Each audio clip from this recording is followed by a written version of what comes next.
Boa tarde a todas e a todos e bem-vindos a essa conferência do Instituto de Estudos Avançados da USP, hoje tendo a honra de ter como palestrante o professor Nick Cowdery, da London School of Economics. Eu vou ler a biografia dele em português e depois a gente troca para o inglês aqui. O professor Cowdery é professor do Departamento de Mídia e Comunicação da London School of Economics, Escola de Economia e Ciência Política de Londres. Ele tem como áreas de pesquisa mídia e comunicação, cultura e poder e teoria social. Sua preocupação principal é com as consequências da concentração de poder simbólico em instituições midiáticas na realidade do dia a dia. Ele está interessado em como as instituições e infraestruturas de mídia e comunicação contribuem para vários tipos de ordem social, política, cultural, econômica e ética.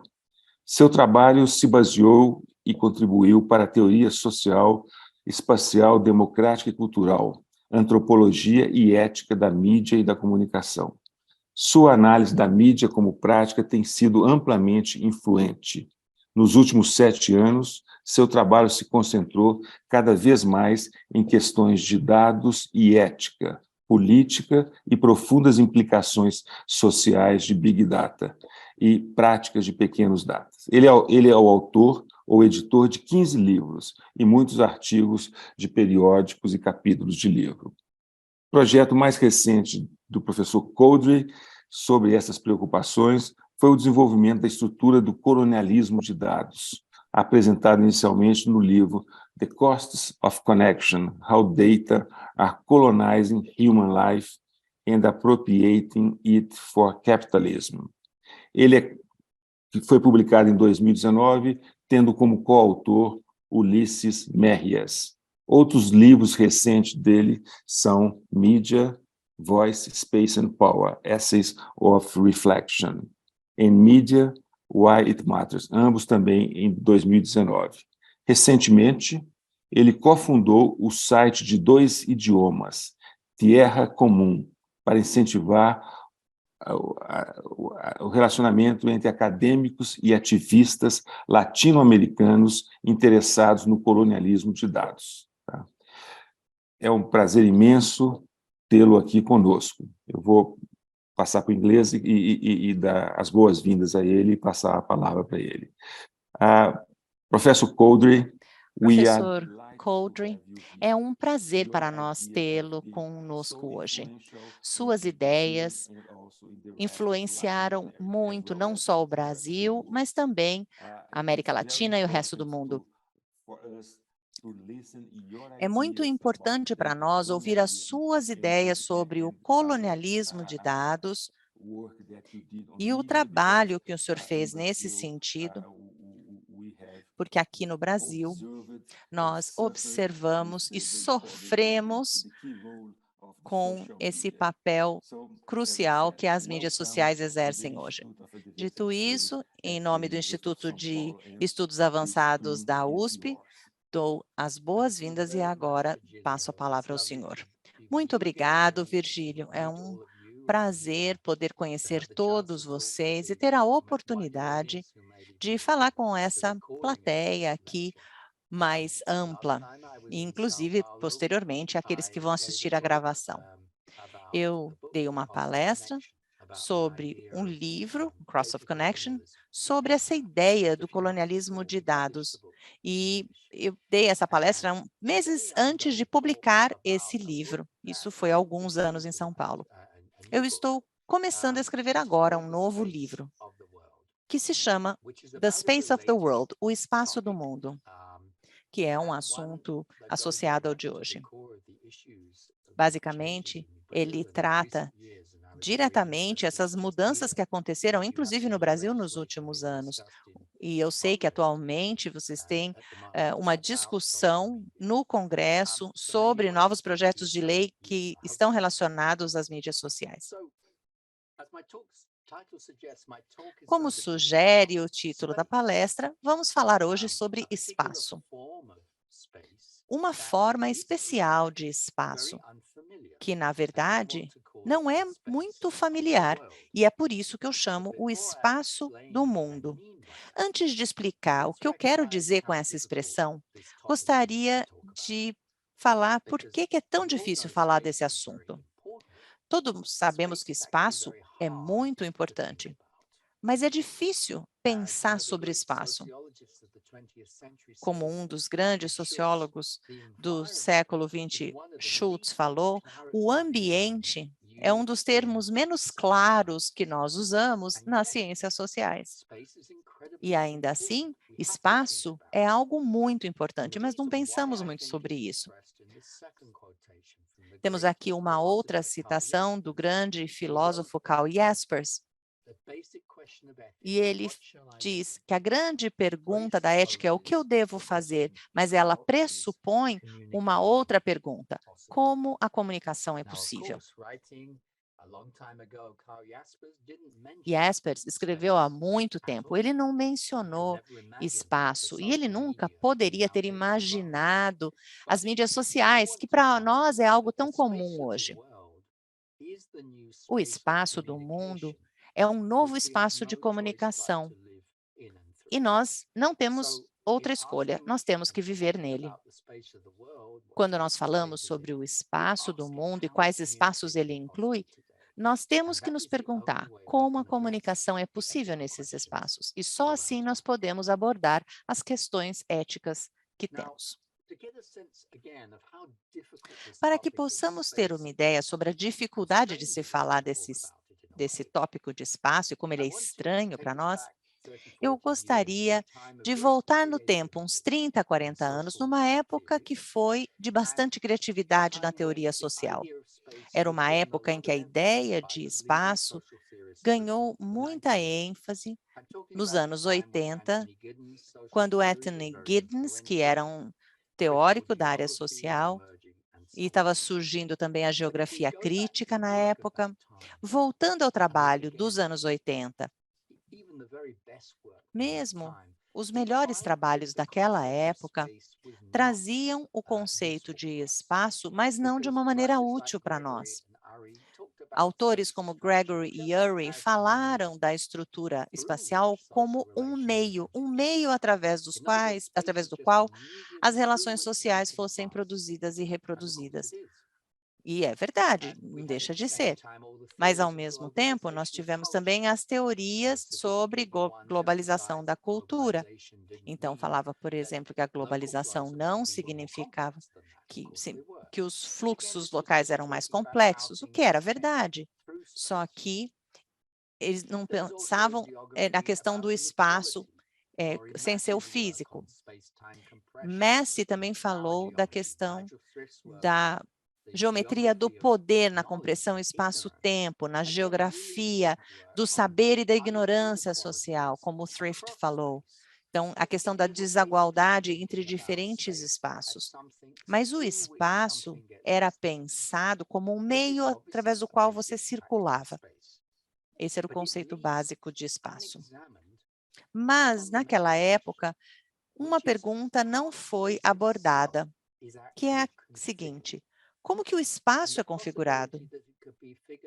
E a possibilidade dele ser configurado de diversas maneiras, e que pudesse estruturar o conhecimento e a vida social de uma maneira radicalmente diferente. E é sobre isso que eu gostaria que pensássemos. Houve um teórico que chegou próximo a esse tópico tão difícil, Castell, na sua teoria da sociedade em redes. É uma teoria do final dos anos 90.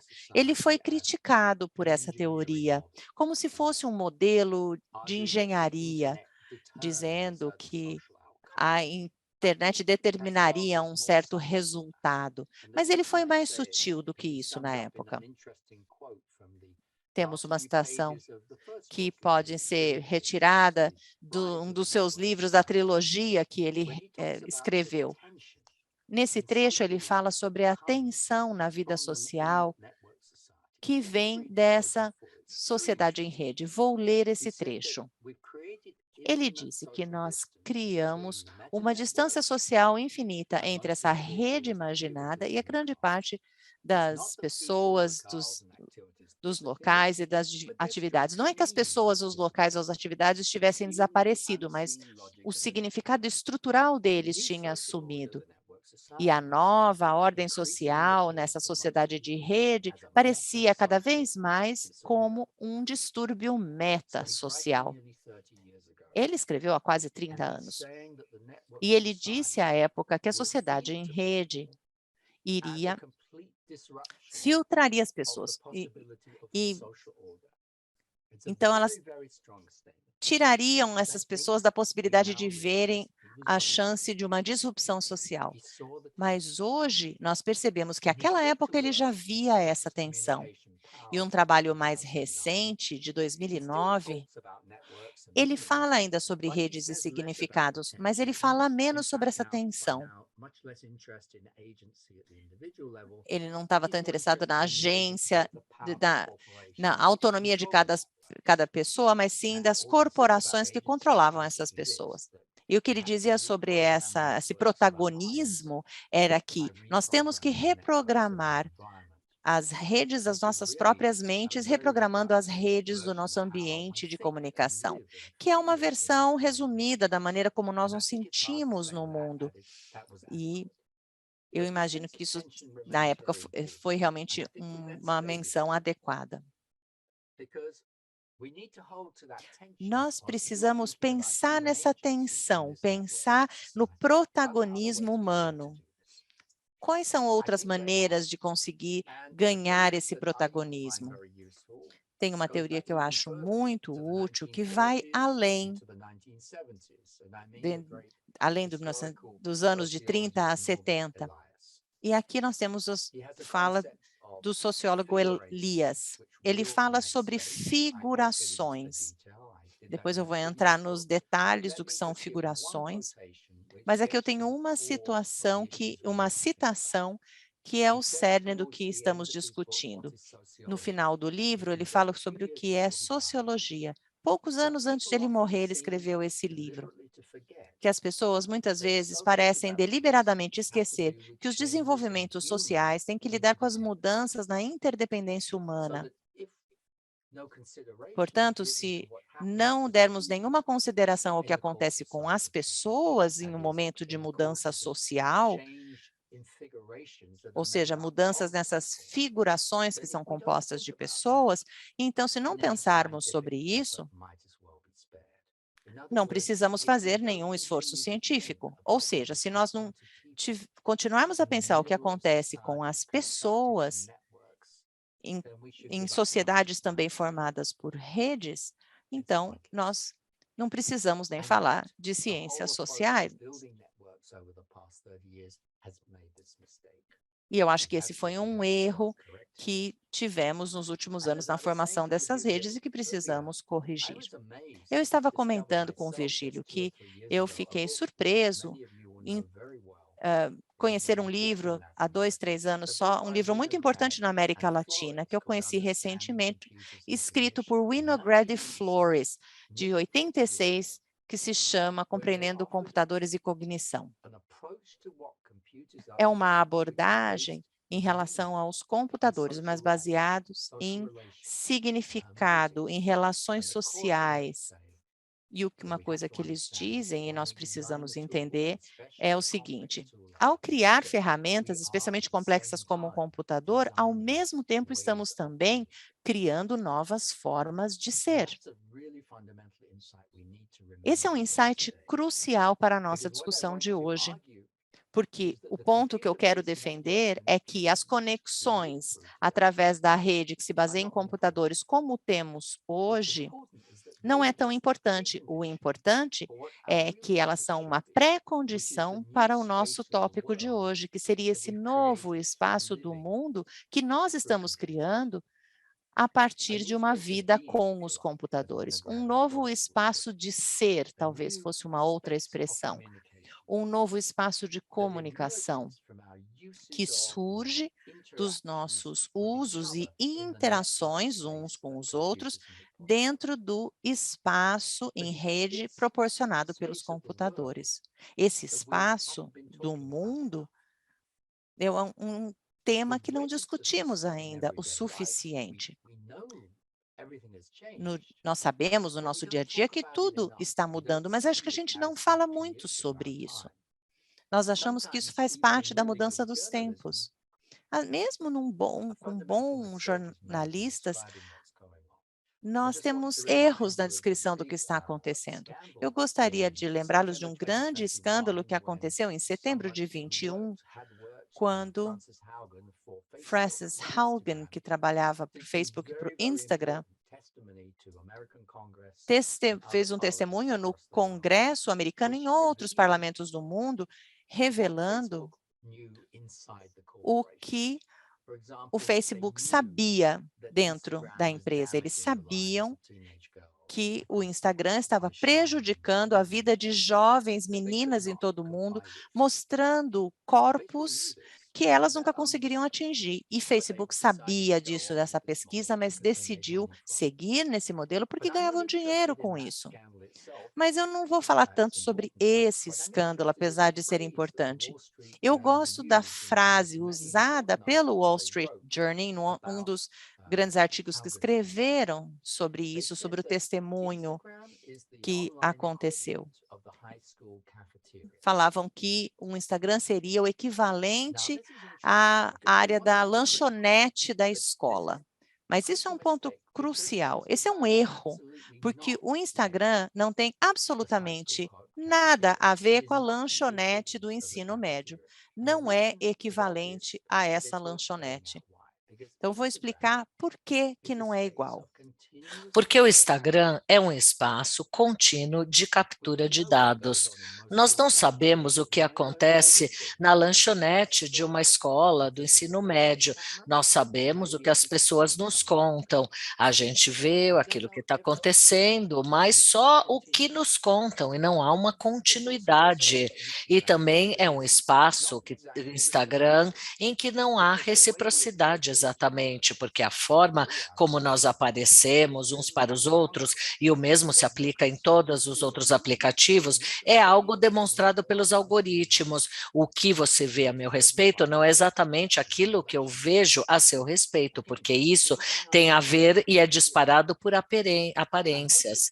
E o mais importante ainda é que o Instagram é um espaço de tamanho infinito, então eu posso chegar muito próximo a uma imagem horrorosa, e alguém do outro lado do mundo acabou de postar aquela imagem no Instagram.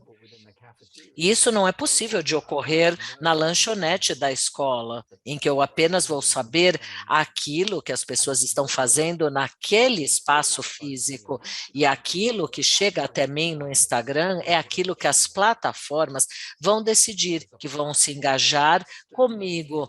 É uma plataforma que externamente faz toda a curadoria daquilo que eu vou assistir e ver. O Wall Street Journal, por exemplo, se esqueceu disso por um momento, porque o Instagram não é de maneira alguma como a lanchonete da escola do ensino médio. Nós vivemos nesse novo espaço, mas frequentemente não falamos a respeito deste novo espaço.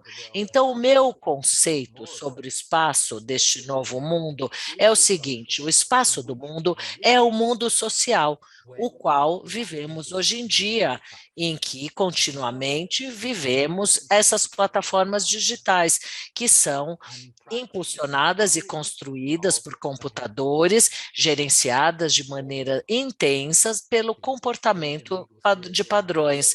Nós temos o Young, que em 2017 falou sobre o hypernudge, em que estamos o tempo todo sendo cutucados, não ocasionalmente, sendo levados a fazer algo que gostamos de fazer, mas em que estamos sendo impulsionados, levados o tempo todo, permanentemente, sendo cutucados a fazer alguma coisa. Outros chamam do mundo que não é o mundo pós-social, como, por exemplo, Nor e Cetina em 2001, mas eu não concordo, porque ainda somos seres humanos, seres sociais. Existe uma diferença radical sobre o mundo social, que é aquele que vai se desdobrando num espaço que é diferente do radicalismo, é um espaço com propriedades diferentes daquele espaço do mundo social antes daquele mundo ter se tornado plataformas digitais. Se o mundo fosse um container, não há um problema, porque todos os containers são iguais, mas este é um espaço com propriedades muito mais e com muito maior complexidade, porque tem a ver com a sua configuração. Vejamos então algumas dessas propriedades básicas do espaço do mundo no qual vivemos.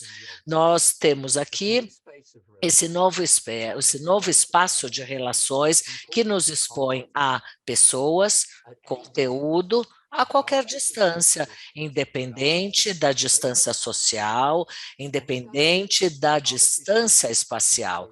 E tem uma velocidade arbitrária.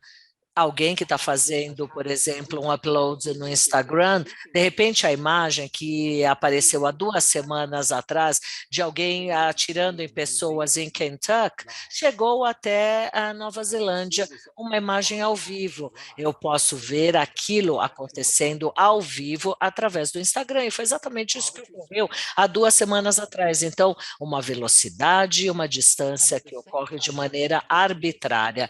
E, ao mesmo tempo, aquilo que fazemos no espaço não é exatamente aquilo que fazemos no nosso espaço físico. Quando estamos no espaço físico, na maior parte das vezes, nós achamos que temos a liberdade de escolher se vamos para a direita ou para a esquerda, se vamos nos mover livremente no espaço físico. Agora, no espaço online, não podemos nos mover livremente, porque o nosso movimento nos leva a um algoritmo ainda maior que vai levar a uma lucratividade através, por exemplo, dos gráficos sociais do Facebook, do conteúdo personalizado do TikTok e assim por diante. E aquelas fronteiras ou limites causais, eu acabo ultrapassando aqueles limites. Tudo vai acontecendo de maneira independente. O que eu faço naquele espaço já está sendo controlado pelo desenho gráfico daquele espaço, que acaba indo além das barreiras causais e das barreiras sociais que nos protegem.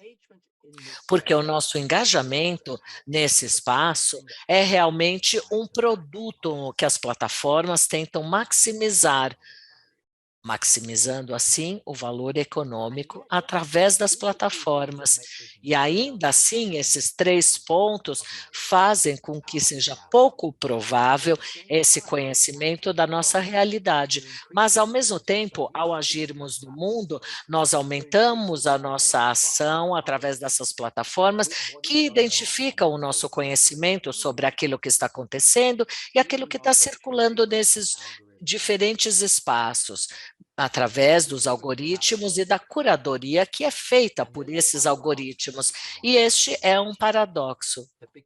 E a última consequência, aquela que eu já mencionei, que é um espaço que conecta uma grande porcentagem da população do mundo, em que há coisa muito ruim por aí. E não dá para eliminar o demônio cruel, a parte ruim. Então, a parte cruel simplesmente está ali, a um clique de distância. E todos os pais dessas crianças já sabiam a respeito disso há 15, 20 anos, desde que a internet surgiu. Mas quando você realmente mostra que as coisas estão acontecendo a um clique de distância, eu acho que é possível dizer que agora nós realmente estamos num momento de um novo espaço do mundo em que essas condições inatas são condições tóxicas que fazem parte, que estão desenhadas, estão embutidas dentro desse desenho. Talvez vocês discordem ou achem que eu esteja exagerando, mas no momento momento, eu devo dizer que isso não está ocorrendo de maneira acidental e é algo tóxico. E eu espero que eu tenha convencido a todos que o espaço do mundo é algo interessante e que leva a uma série de perguntas. E perguntas que têm a ver com plataformas e com as fronteiras causais, e eu vou voltar a falar mais sobre isso ainda. Então, se vocês compartilham as mesmas preocupações que eu, que o espaço do mundo é um espaço potencialmente tóxico, é necessário fazer algo para reduzir tal toxicidade. Mas antes de chegarmos nesse ponto, há uma outra pergunta bem básica. Se é isso que está acontecendo, por que não botamos um freio? Por que que isso continua a acontecer e não há uma prevenção? E a razão é bem simples. Há 20, 30 anos atrás, aquela teoria a ideia do espaço do mundo, ninguém tinha a ideia de que o espaço do mundo poderia ser desenhado e projetado por qualquer um. Simplesmente era algo que nenhum ser humano poderia imaginar. Simplesmente era a ideia do espaço. A área onde nós moramos, vivemos, como que era? Um ser humano desenhando, redigindo códigos. Era algo imaginável, mas daí se tornou algo imaginável, sim, parte de algo possível e se tornou algo viável, algo que passou a acontecer, que nunca achávamos que ia acontecer. E agora eu vou contar para vocês a história desses últimos 30 anos com a chegada da tecnologia, da internet e com as plataformas. Eu gostaria, então, de mostrar aqui como se fosse realmente um conto de fadas, como se eu estivesse contando uma história para as crianças. Vou contar a história dos últimos 30 anos de uma forma bem simplificada, para que vocês notem realmente essa transformação que vivemos nesses últimos 30 anos. Vamos voltar lá para o final da década de 80. E era uma vez, havia um mundo em que nós focávamos apenas no Ocidente. Tínhamos sociedades democráticas, por assim dizer, que eram caracterizadas pelo modelo clássico e a teoria de Thomas Hobbes e pela visão de Leviathan. A ideia de que vivíamos numa grande sociedade em que todos conheciam uns aos outros, em que todos se ajudavam, naquele século onde havia uma autoridade central. Todos eram orientados por aquela autoridade central. Aquele modelo ainda existia naquele momento, mas no momento de uma emergência, surgiu a globalização, um mundo global caracterizado por conflitos maiores, por questões culturas, políticas, valores, o declínio da confiança nas instituições e também na mídia central. Este foi um momento em que as pessoas começaram a imaginar o que os computadores poderiam fazer nas nossas vidas, quando, por exemplo, o MIT publicou um livro dizendo que realmente o prime time ia se tornar o meu tempo, my time. Realmente essa foi uma ideia muito forte ali no final da década de 80, começo da década de 90. E isso acabou motivando e levando a algo extraordinário, que foi um experimento profundo, um experimento social, que eu vou descrever aqui nessa versão de livro infantil. Qual foi o resultado desse experimento social? Olha, eu vou contar para vocês qual foi o efeito desse experimento, tá? Eu acho que foi realmente subestimar a autoridade central da sociedade. Aquele que o Thomas falou ali, talvez fosse um modelo um pouco simplificado, mas talvez foi isso que aconteceu. Como que isso se deu? Isso se deu através da conexão de cada computador se conectando a um outro computador, através da conexão básica de conexão que ocorreu ali na década de 70, 80, até que chegou aquilo que conhecemos hoje como sendo a internet. Mas depois houve uma multiplicação massiva do número de computadores. Em 94, tínhamos apenas 2 milhões de computadores, agora passando para bilhões e depois trilhões, a múltiplas conexões de computadores conectados. E, de fato, o mundo estava realmente se tornando massivo e ninguém sabia exatamente o que estava acontecendo e o que iria acontecer em seguida, já que o próximo passo seria crucial, que seria o foco desses trilhões e trilhões de conexões entre os computadores, que depois teriam como proprietários plataformas privadas de mídias sociais com realmente motores privados, e daí o mundo começou a se tornar administrável, gerenciável e garantindo que acesso contínuo fosse fornecido através dessas plataformas a todos através dos dispositivos móveis, não mais através de um computador travado dentro de uma casa, mas agora os telefones, os smartphones poderiam fornecer isso, 1,3 bilhões de tablets alcançados em 2021. E depois, devido a essa grande pressão do crescimento das plataformas dentro desse espaço, para permitir que esse espaço continuasse a crescer, essas plataformas se tornaram ainda maiores, enormes, muito maiores do que muitos estados e nações. Esse processo que se deu nesses 5 passos simples, passos que nós acompanhamos e que entendemos que que acabaram por subestimar aquela autoridade política central sobre como as sociedades, ou as grandes sociedades, se mantêm unidas. Agora, do ponto de vista diagramático, vejamos como que essas redes se deram. Essa é uma história, como eu já disse, infantil, para trazer a imaginação das crianças. E esse é o espaço no qual vivemos hoje em dia.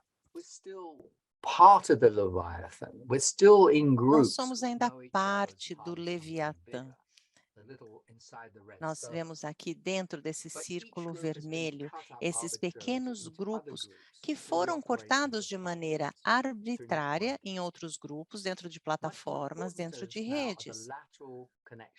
Vejam as conexões laterais dentro desses subgrupos. Essas são mais importantes do que as conexões com algum tipo de mídia central. Ao mesmo tempo, as plataformas, a estrutura, significa que o nosso grupo também está exposto ao que outros grupos circulam entre si, de acordo com seu próprio interesse, e é que eles recebem isso em outros grupos, e assim vai, ou seja, temos grupos pequenos, altamente fragmentados, intensificados na sua própria dinâmica local, e não tem tanta relação com algum tipo de centro. Eu sei que é uma visão simplificada, mas eu quero mostrar como nós tivemos mudanças radicais nos espaços em que operamos. Algumas pessoas podem dizer, mas isso é bom, porque isso possibilitou uma sociedade civil com mais poder, com mais dinâmica, que tem mais mobilidade. Mas isso faria sentido só se isso tivesse sido feito com o desejo de fortalecer a sociedade civil, mas não foi um movimento criado por ativistas, mas sim por modelos de negócios das plataformas. Esse modelo, se eu for resumir de maneira bem simplista, como seria o modelo do Facebook, é um modelo que quer maximizar as interações ou o tráfego na plataforma, que é o termo que eles usam, e como parte disso, ele estimula o maior número de interações possíveis e que circulem comentários, outras mídias, comentários sobre outras mídias, criando uma amplificação rápida através dessas ferramentas. E não há preocupação com a qualidade. Não importa se aquilo que está circulando é bom ou ruim, o que importa é que tem que circular e tem que gerar engajamento. E isso acontece independente de escala de circulação. Quando nós temos plataformas que cobrem grande parte da população do mundo, maximizar o engajamento nesse nível, do ponto de vista de negócios, é muito interessante. E nós podemos partir do princípio que sempre vai ter alguns atores mal intencionados, ou então ruins, e que vai ter uma circulação, inclusive máxima, da informação ruim, por tem colegas do MIT que demonstraram que inverdades tinham uma chance maior de serem divididas com outros e de maneira mais rápida do que verdades, do que frases verdadeiras. Existem realmente um número muito grande de declarações falsas, mas é fácil se engajar com esse tipo de afirmação falsa. É muito mais difícil se engajar com afirmações verdadeiras. Essa é a raiz do efeito colateral tóxico ao qual precisamos prestar atenção. Inclusive, escrevi há alguns anos um paper com o Ghosh sobre isso. Esse é o meu argumento. É um ambiente inerentemente tóxico, pela maneira com que ele é dimensionado, porque não há como nós possamos evitar entrar nessa circulação e nesse ritmo. E isso é piorado por um modelo de negócios que foi feito para otimizar mais circulação e mais engajamento. Mas vamos pensar sobre as consequências disso. Vou deixar aqui essa historinha de criança para trás e eu vou falar agora sobre a ciência, sobre a psicologia social. Vou voltar aos anos 80, uma época em, claro, ninguém saberia que teríamos plataformas de mídias sociais. Primeiro, um paper de Stanford, de Sudi Lelkes, muito famoso, de Younger também. É um artigo muito famoso, de 2012, que diz por que hoje nós temos mais polarização? E na política, por exemplo. Todos concordam com isso em ciências políticas, mas ninguém fala de polarização de opiniões, porque nós estamos... Acho que as opiniões até que não são tão polarizadas, que são polarizadas são as emoções. E por quê? Ele faz uma referência nesse paper que me interessou bastante.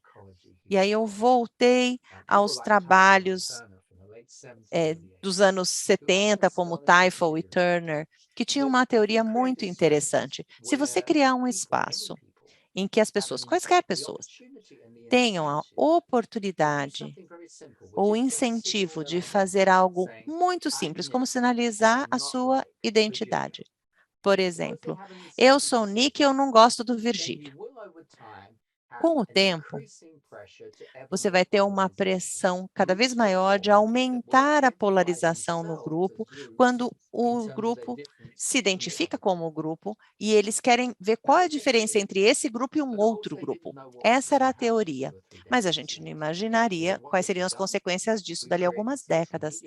Bom, aí nós criamos plataformas de mídia social que são exatamente espaços em que as pessoas têm todo o estímulo de sinalizar sua identidade. Então, eles têm amigos, eles dão like nas mensagens. E também nós criamos outras plataformas, mais recentemente, como o TikTok, em que as pessoas também sinalizam identidades que elas nem sabiam que tinham.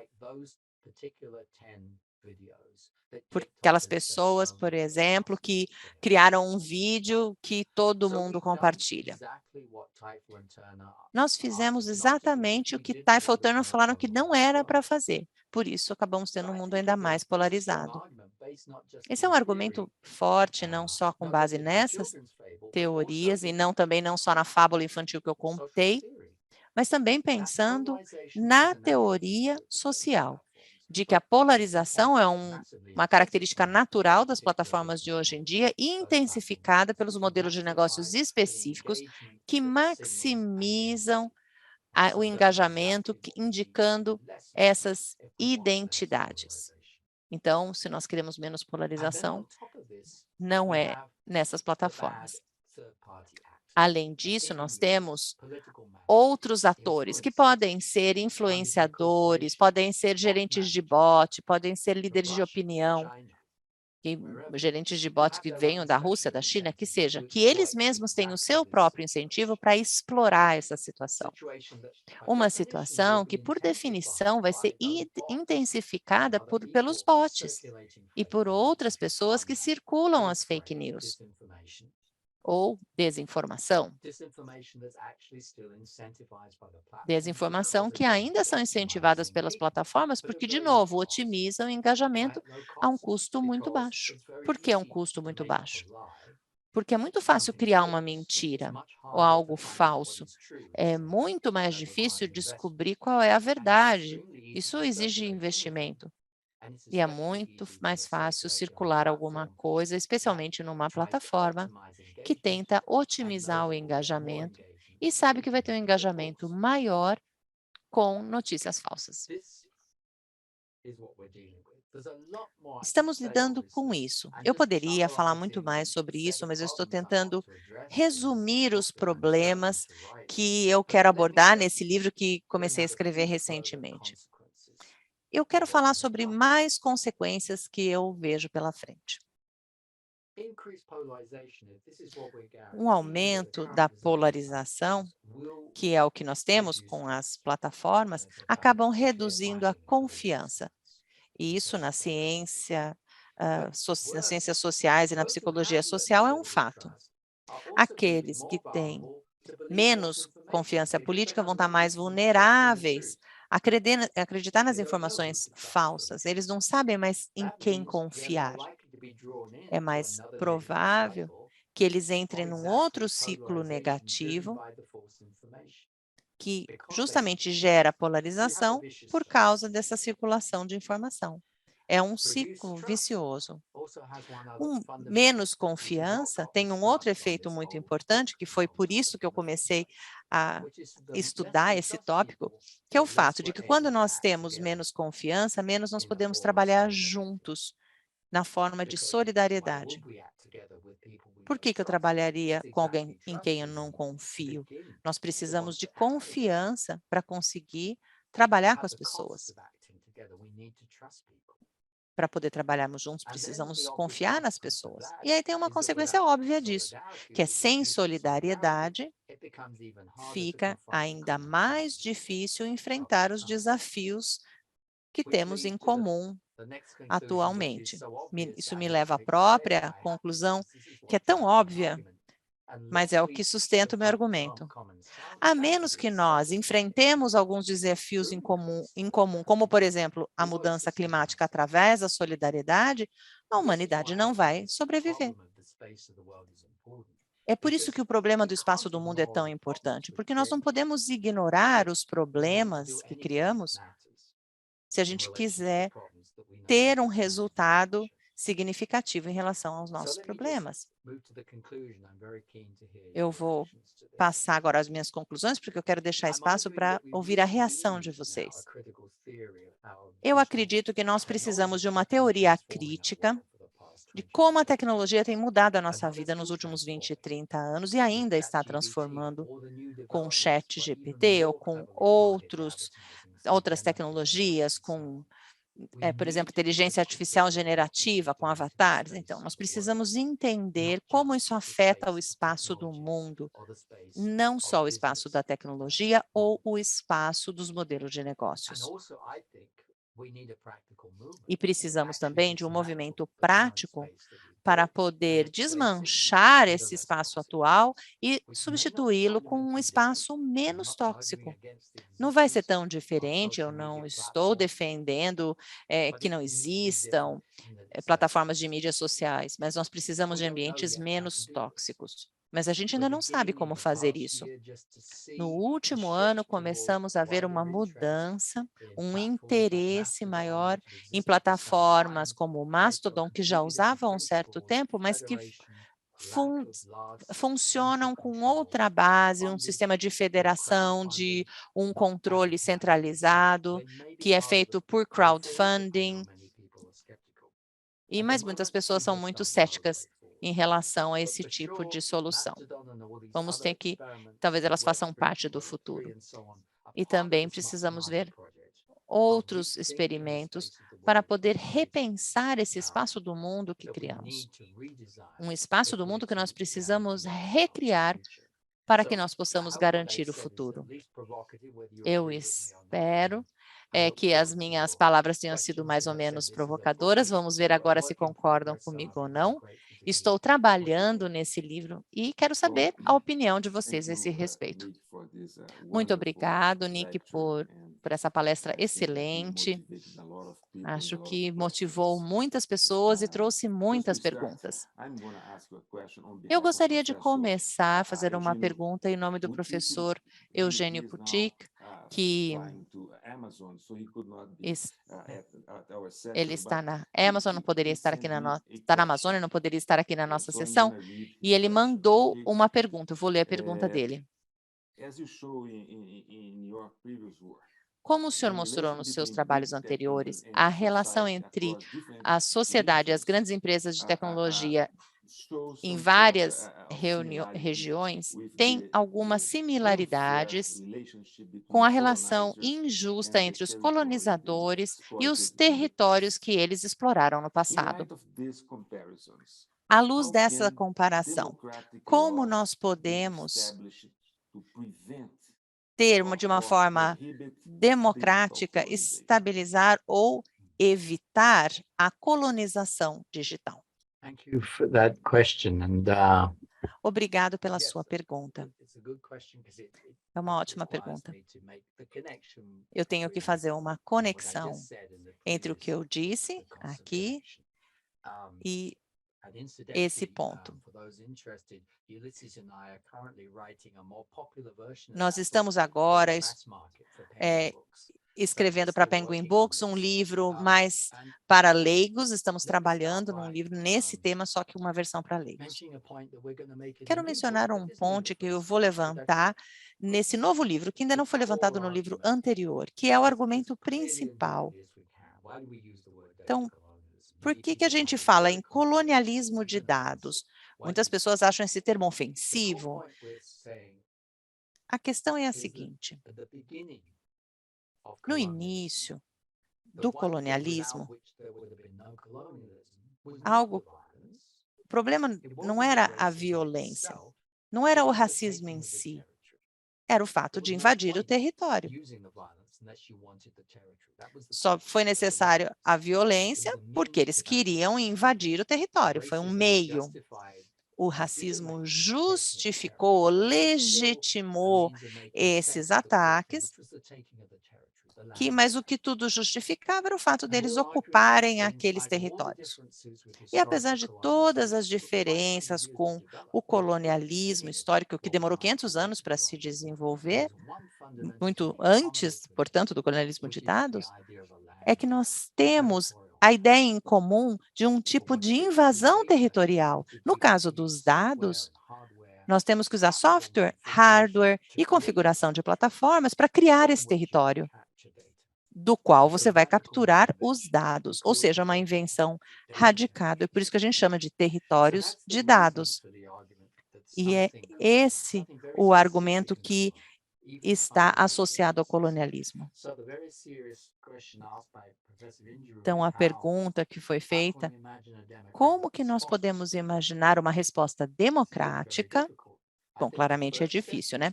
O primeiro passo é que a sociedade entenda o que está acontecendo. Por isso que eu estou escrevendo sobre isso, justamente para divulgar esse conhecimento. Nós precisamos analisar o que está acontecendo hoje através dessa lente do colonialismo.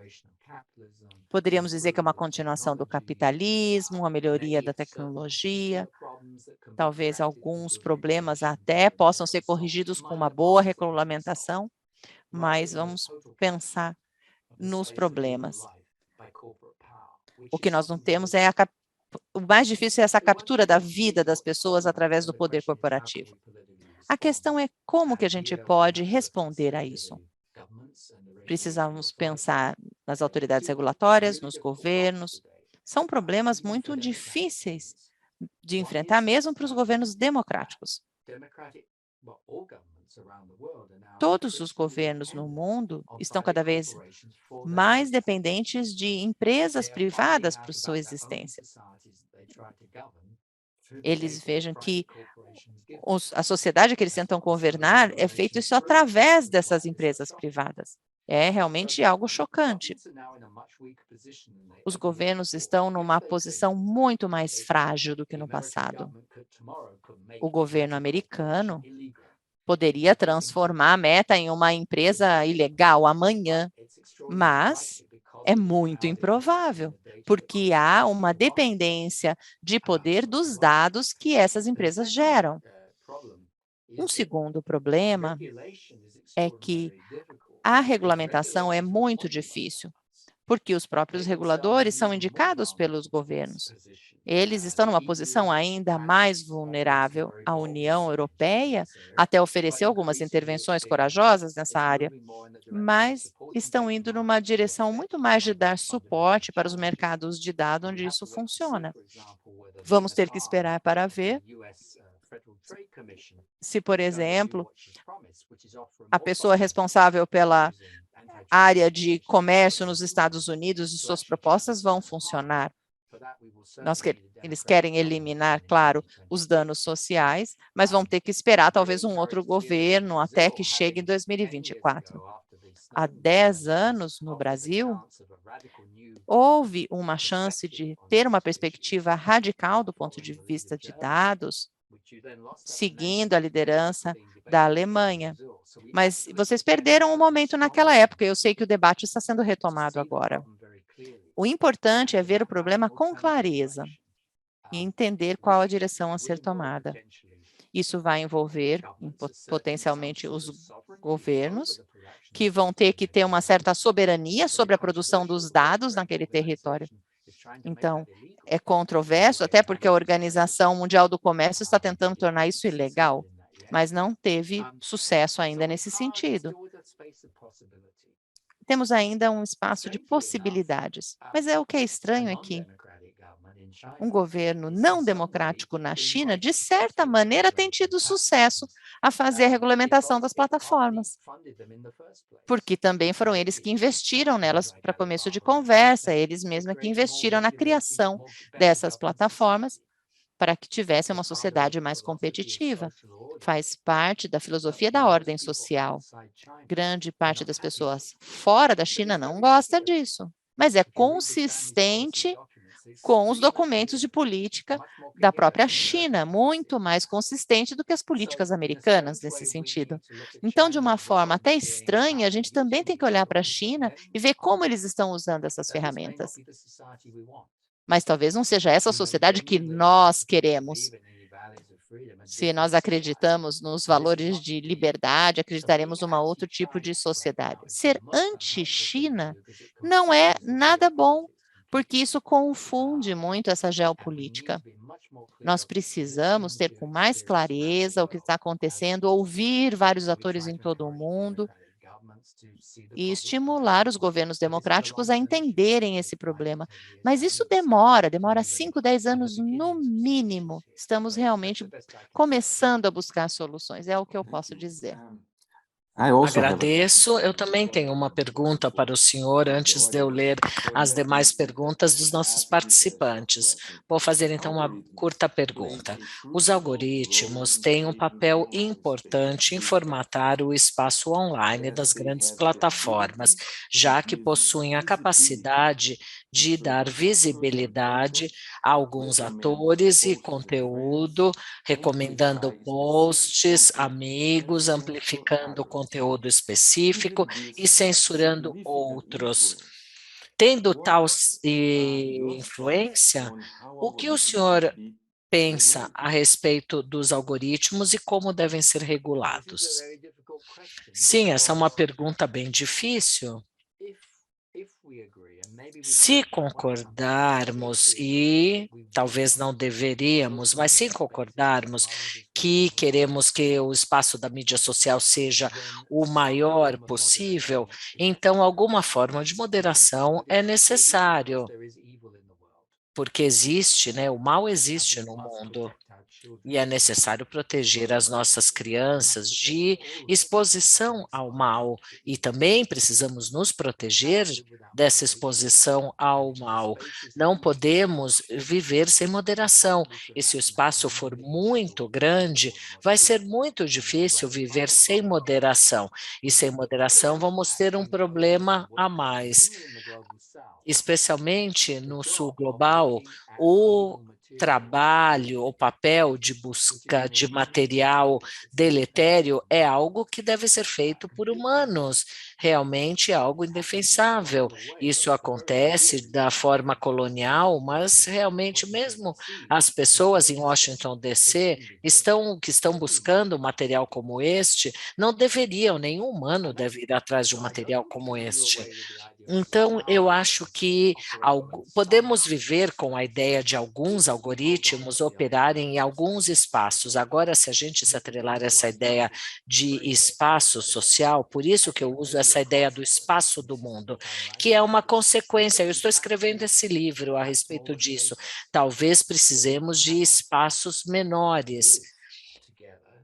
Não vamos poder viver juntos se a gente confiar nesse espaço em que vamos viver juntos e acabar se tornando um espaço tão grande que não vamos mais conseguir controlar a entrada das pessoas nesse espaço. Quando criamos um espaço que seja muito grande, há um grande risco de presença indesejável e a velocidade de circulação será cada vez maior.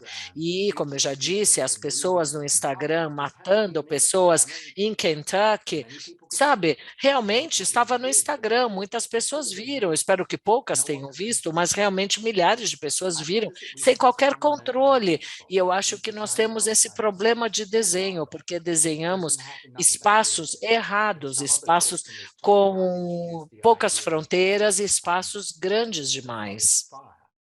Como, por exemplo, como evitar incêndio nas florestas? Antes não sabíamos, mas agora é possível evitar esses incêndios quando? Como? Colocando uma barreira, uma linha, e é isso que precisamos, ter uma barreira, uma fronteira nos espaços sociais, para ter uma forma de limitar e de prevenir ou limitar os algoritmos, porque os algoritmos não vão conseguir solucionar os problemas do mundo, e sim apenas nós, seres humanos. Então, eu acho que há formas de corrigir, mas essa não é a única resposta.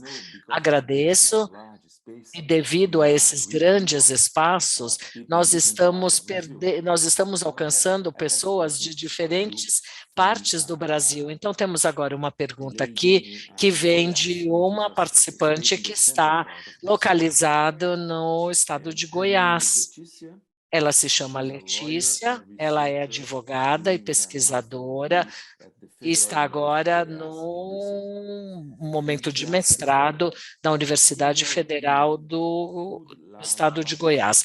Na sua opinião, será que grandes plataformas tais como Instagram e Facebook podem dar o primeiro passo em direção a um espaço menos tóxico e com maior apoio através de medidas que vão apoiar e encorajar relações sociais e relações ambientais? Será que vamos poder e conseguir ver o impacto dessas melhorias numa fase mais imediata, graças a essas iniciativas através dessas plataformas? Bom, ela quer saber sobre o papel dessas plataformas e quais são os seus pontos positivos. Olha, essa é uma pergunta muito boa, porque é uma pergunta que nós, cidadãos, temos o direito de fazer e de perguntar. Então, realmente isso acaba sendo algo obrigatório nas nossas vidas. Nós usamos Facebook, Instagram e tudo mais, mas não queremos ser tóxicos e temos que fazer tal pergunta. E tampouco quero ser pessimista e tenho apenas um único ponto de partida para mudar as coisas, é convencer o Meta a mudar o seu modelo de negócios. O modelo de negócios depende de engajamento, e o engajamento, ele está baseado encorajado basicamente numa identidade, tipo, eu gosto disto, eu não gosto daquilo. Então, a psicologia, ela discute exatamente isso. Eu sei que a polarização não é o mesmo que algo tóxico, mas é uma pré-condição, porque acaba levando as pessoas a não se responsabilizarem por um material que possa vir a ser tóxico e acaba encorajando as pessoas que começaram a ser os ruins a relaxarem e acabarem por fazer coisas que vão acabar levando a problemas no futuro. Então, eu acho que o problema está no modelo de negócios. E se nós podemos persuadir a Meta a mudar o seu modelo de negócios ou não.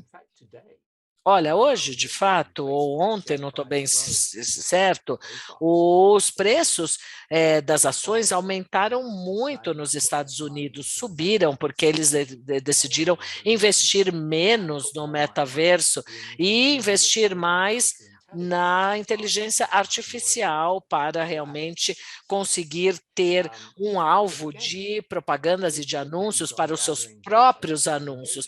Isso quer dizer em compilar dados sobre engajamento e conseguir um maior engajamento, mas isso vai depender se vamos encorajar um pouco mais de engajamento, que na verdade é o ponto central do modelo de negócios do Meta. Então não consigo ver no momento como vamos conseguir persuadir o Meta, o Facebook, o Instagram a redesenharem o seu modelo de negócio se eles acabaram realmente detonando todo o seu modelo de negócios ou de lucratividade. E, na verdade, eles não têm um modelo de negócios, o que eles têm é um crowdfunding. Agora, a questão é como criar escalabilidade e também qual é a escala correta.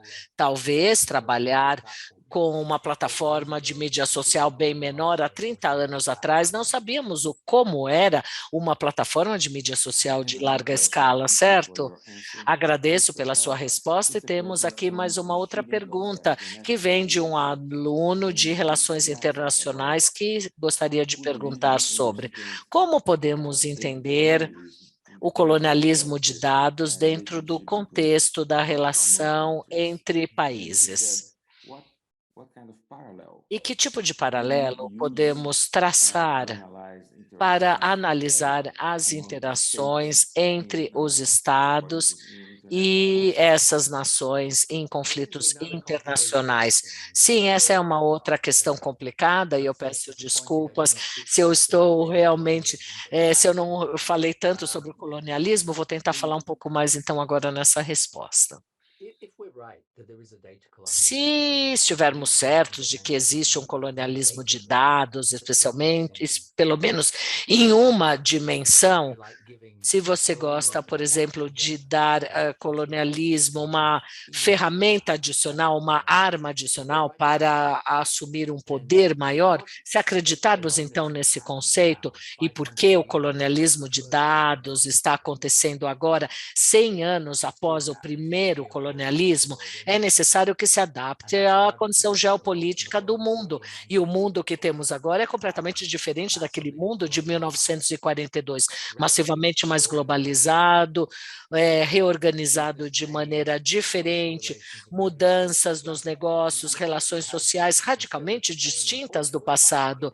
E apesar da Espanha e de Portugal não estarem mais lutando, existem outras potências enormes, como a China e os Estados Unidos, e haverá uma concorrência ainda maior para a dominância entre as duas potências devido à busca e briga por recursos, para a diminuição de custos na produção, e quem estará, por exemplo, na liderança na potência energética. Alguns anos atrás, a China, ela disse que que teria o poder da inteligência artificial até 2030. Então, acredito que a China, muito em breve, vai apresentar a sua própria plataforma, ou sua própria ferramenta para a inteligência artificial. E ambos os países, os Estados Unidos, assim como a China, estarão brigando para assumir essa potência da inteligência artificial, mas não serão as únicas potências. Outros países, como, por exemplo, a Índia, também também fala sobre a soberania de dados, a ideia de que a Índia talvez tenha essa propriedade nacional sobre todos os direitos e dados produzidos pela população indiana. E eles têm o direito de fazer isso, assim como outros países estão em busca dessa mesma ideia, gerando assim um conflito entre estes países e as grandes empresas de tecnologia que não vão aceitar isso, gerando também um possível conflito com a Organização Mundial do Comércio, com a Organização Internacional de Comércio, que até o momento é responsável por defender a força dos grandes negócios e vão acabar forçando isso numa escala internacional, mas já estão encontrando resistência de alguns países, tais como a Índia. E isso vai acontecer o quê? Nos próximos 5, 10, 20 anos? Não sabemos ainda se outros países como África do Sul, Brasil, quem sabe talvez o Chile, Canadá, a União Europeia, se serão fontes alternativas que vão fornecer modelos totalmente radicais. Eu não sou muito otimista com relação à União Europeia, mas sim algum país da América Latina que realmente se destaque aí, mas eu acho que é necessário aí ter um chamado para dados que sejam mais multipolíticos, multiculturais, convenções que vão fornecer realmente algum ponto intermediário entre as potências da Rússia e dos Estados Unidos, ou algo que fique aí entre a China e os Estados Unidos. Mas isso é muito difícil de se desenvolver, porque não estamos falando aí em imposições, mas eu gostaria de ouvir esse debate se dando aí também no Brasil. Mas eu não tenho uma resposta, eu simplesmente não sei como é que isso vai acontecer. Qual será o resultado? Mas ainda assim agradeço pela sua resposta. Ainda temos mais algumas perguntas, se o senhor não estiver cansado para responder mais algumas. Temos aqui mais algumas perguntas de um aluno da Faculdade de Comunicação do Estado de São Paulo que quer perguntar o seguinte: o senhor disse que a mídia social é naturalmente algo tóxico devido ao seu modelo de negócios e as plataformas e as suas interações que visam lucratividade. E daí ele pergunta com base nisto, mas será que isso também não ocorre no ambiente físico, nas lanchonetes, devido às relações tóxicas? Esse é um ponto muito importante e eu realmente fico feliz que essa questão tenha sido levantada. Também estou desenvolvendo um livro sobre esse tópico. O meu argumento é o seguinte: as mídias sociais não são necessariamente tóxicas, porque talvez se nós tivéssemos criado de uma forma diferente as mídias sociais, onde não necessariamente estamos incentivando certas mensagens, nós poderíamos ver mensagens, comentar sobre elas se quiséssemos ou não, e não ter influência sobre isso. Mas aí talvez não tivesse esse incentivo para mandar esses sinais que marcam a identidade, que, de acordo com a psicologia social, vão criar espaços mais polarizados, mesmo sem um modelo de negócios ruim. As mídias sociais, per se, não são tóxicas, porque elas poderiam ter sido criadas de maneira diferente. E também tem a questão da escala. Quando a escala é muito maior, sempre vai ter gente do mal nesse tipo de espaço. Não dá para eliminar essa possibilidade. Então, você pode até deixar alguma certa polarização, mas quando você deixa essa possibilidade de polarização, você tem um problema. Se isso ainda por cima é incentivado por um modelo de negócios, o problema fica pior. Mas não existem outros problemas e toxicidade, ódio nos espaços físicos. Então, a rivalidade entre adolescentes, até na lanchonete da escola. Então, algo que produz ódio? Sim, porque isso faz parte da condição humana. Mas o meu interesse é se nós não acabamos criando algo que não precisávamos, se criamos um espaço que amplifica essas características difíceis dos seres humanos, que amplifica esse tipo de comportamento em loops, em feedback constante. Então, o argumento não é se a polarização política vem das mídias sociais. Não, ela sempre existiu. As pessoas se sentirem mal em relação ao seu corpo não vem das mídias sociais, mas esses aspectos são massificados dentro das mídias sociais e isso potencialmente pode causar problemas. Então, nós aumentamos a escala, não só dos benefícios, mas também do mal que pode ser causado. Tenho aqui mais uma pergunta desse mesmo aluno de pós, da Escola de Comunicação e Artes da Universidade de São Paulo. Como mencionamos no início da conversa, atualmente no Brasil, a regulamentação é um tópico que está sendo discutido, né? A regulamentação das mídias sociais. Então, os jornais, a mídia estão envolvidos nesse debate, mostrando as diferentes posições. O aluno faz a seguinte pergunta: qual poderia ser uma medida balanceada da regulamentação, talvez criando limites ou fronteiras para as plataformas sociais que não comprometam a liberdade de expressão, a liberdade individual ou a censura? Essa é uma pergunta crucial. A solução para esses problemas, claramente, não pode tirar todo o poder e fechar os espaços em que as pessoas queiram falar. Eu acho que ninguém está sugerindo que essa seja a solução. Por outro lado, talvez seja necessário fechar algumas plataformas se elas só ficarem tóxicas sem se responsabilizar por isso. E isso é feito através de um processo regulamentativo democrático, como já aconteceu em outras indústrias, em outros setores. Se alguém, por exemplo, polui as águas dos rios, então, mesmo que se às vezes tentamos não fechar aquela empresa, mas pode chegar um ponto em que isso tenha que ser feito, porque é uma questão de consequências. Então, nós precisamos pensar sobre esses problemas da regulamentação. Mas tem uma outra pergunta: tem que ter limites? Tem que ter fronteira? Acho que merece um certo cuidado aqui esse ponto. Acho que nós ainda não pensamos muito sobre isso. Será que precisamos recriar as plataformas de mídias sociais para que, como se fosse uma floresta, tivesse ali um espaço entre as árvores para poder evitar que um incêndio, por exemplo, se espalhasse?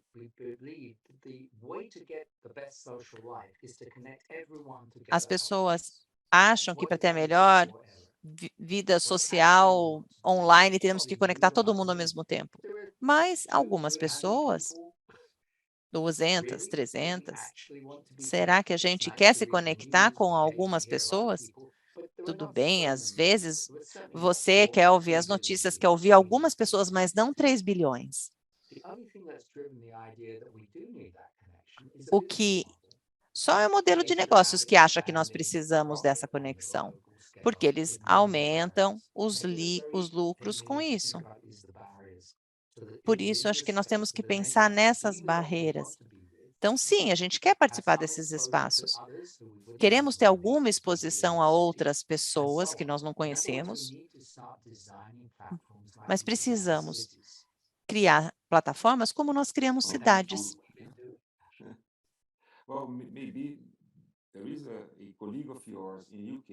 Tem um colega, Robert Dunbar, também no Reino Unido, que também tem teorias interessantes sobre o número de conexões das pessoas.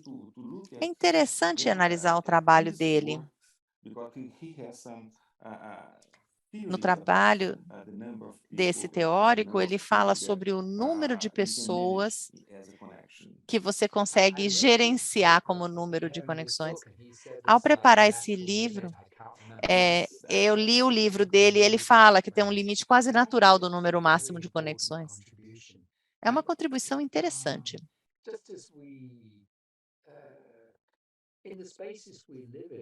Nos espaços onde vivemos, às vezes a gente quer conhecer outras pessoas, mas grande parte das vezes nós ficamos mais felizes em ambientes menores. Mesmo dentro das cidades, nós temos bairros. É porque ele falou disso, porque ele pensa nessa coisa das cidades, né? Então, nós sabemos muito sobre criar espaços, mas nós temos que pensar como que nós vamos viver nesses espaços, não podemos esquecer disso. Muito obrigado, professor Coldry. Não sei se temos mais perguntas do professor Ari ou do professor Glaser.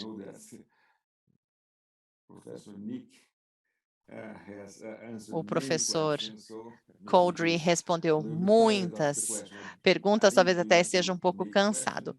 Professor Ari Plonsky, o senhor tem alguma pergunta? Primeiro, muito obrigado.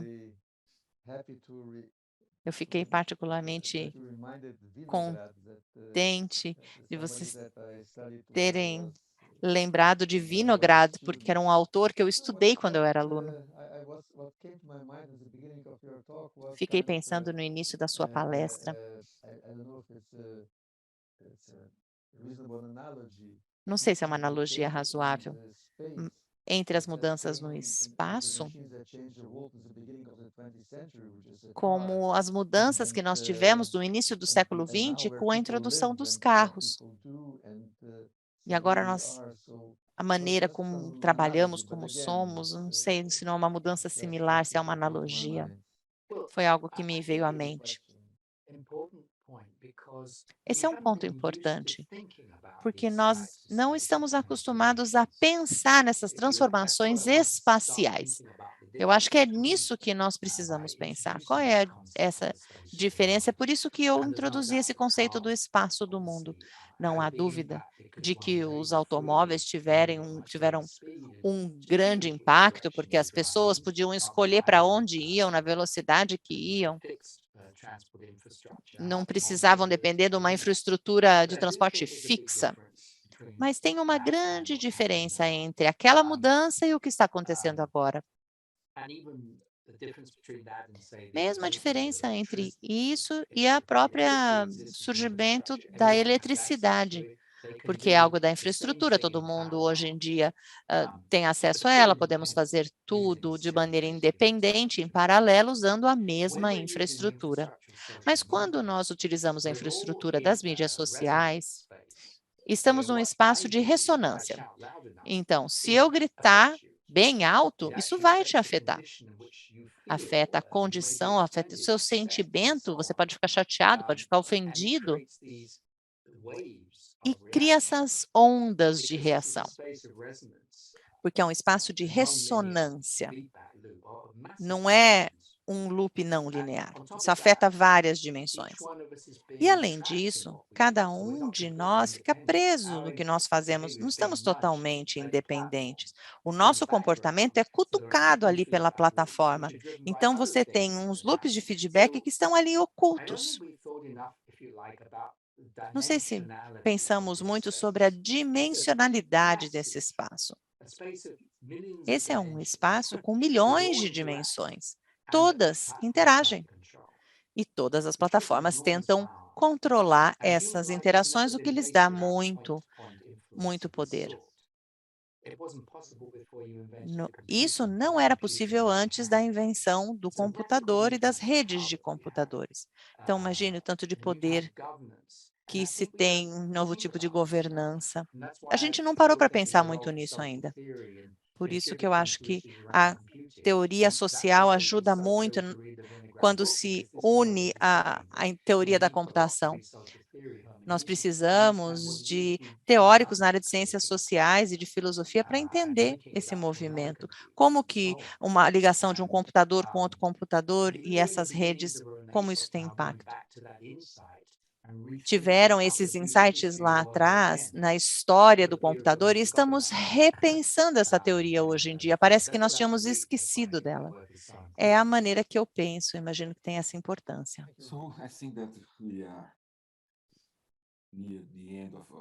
Bom, creio que chegamos aqui ao final dessa palestra excelente que o professor Couldry nos deu muitas ideias para reflexão sobre esses momentos tão complexos das plataformas sociais e tecnologias. E justamente nesse momento em que estamos discutindo a regulamentação no Brasil, eu espero que esse caso do Brasil motive outros países a fazerem o mesmo, porque é um tipo de regulamentação democrática que está sendo discutida no Congresso. Esse é um aspecto bastante importante desse movimento no Brasil. Novamente, professor Couldry, gostaria de agradecê-lo pela excelente palestra. Tivemos muitas pessoas assistindo a sua apresentação. Agradeço pela presença, foi um prazer tê-lo aqui conosco. Eu agradeço pelo convite, foi algo muito interessante para mim, especialmente considerando o contexto no Brasil. E eu espero que em breve eu possa voltar ao Brasil, porque eu amo o Brasil, mas também interagir de outras maneiras online,